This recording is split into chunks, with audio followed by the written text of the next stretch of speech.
We're here with one Robert Saunders. Why did you come to St. George, Utah? Why did you move here? About 7.5 years ago, the state of Utah contacted my office in Las Vegas about opening a contract up here in Utah. So I came up to St. George. I rented a house for a year, fell in love with St. George, and then I bought a house and opened a permanent office here. You've got a video on your page. I want you to pay close attention to her beautiful nose, because it is that nose that represents the weakest spot, and we will smash it into her cranial cavity. Ah! How easy it was to smash our victim's head in. The nose is crushed through the sinus cavity, blood squirts, and they are dead.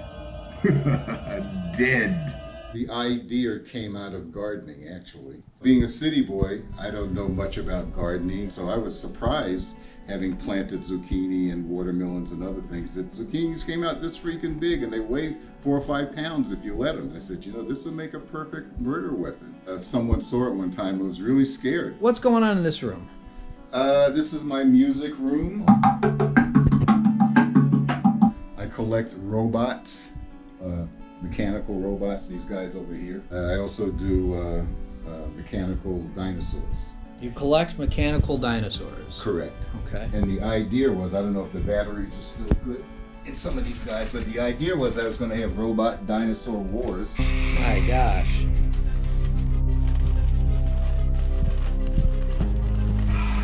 I mean, this is, so far, I'm 35, and so far this is the one and only time someone has said I collect mechanical or robotic dinosaurs.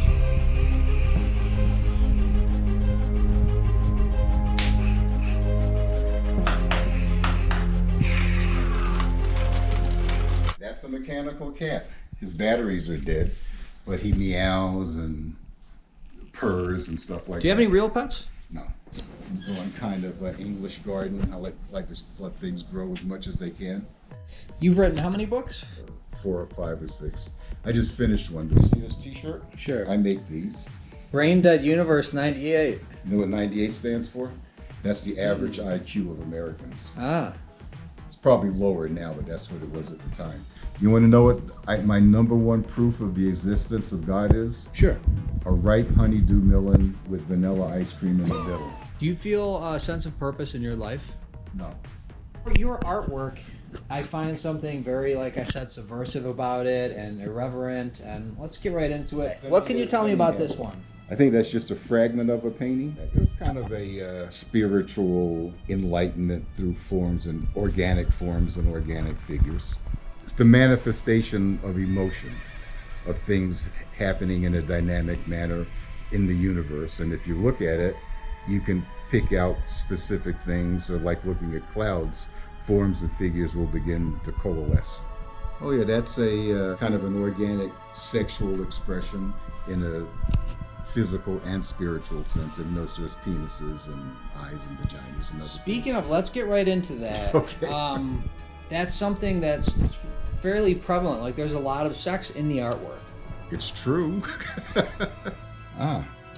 One of my favorites, I have One to of my say. favorites. Truly, like, wow. I mean, Well, again, this is your male and female combined, showing that they are compatible yet incompatible, and they're making what would be interpreted today as an Illuminati sign. sure. There's a few of these, and at the top, it looks as though it's a piece of stationery that says Department of Health. I worked at the Department of Health at that time, so I had stationery. And again, there were times when I'd be doing someplace alone or unobserved, and I could sit down, I had time, and I would draw. Yeah, this one's this is the doozy of the bunch. You got a multi-penis Jesus. Christ never had a church, never suggested a church. That was Paul 100 years later, who wanted to codify it and create this empire. But it's not meant to be Rasputin, is it? It's not Rasputin specifically, but it is a Rasputin-esque expression, character. And these are things that are emanating from your vaginal fixation that you said you have. Yeah, they're having fun. Looks like a joyous occasion. Well, this is an expression of contemporary femininity. this is what you get. May not look like it, but look closely. It's a caricature of human nature. Obviously, the sexual part of it, and, the religious part of it, and the secular part of it, and the painful part of it. Obviously, this is an egg being attacked by sperm. Well, this is an ode to orgasm, the happiness that men and women can aspire to. Everybody's happy, you might notice. Yeah, it looks that way. That one is a monster. What his purpose is, I can't actually recall right now.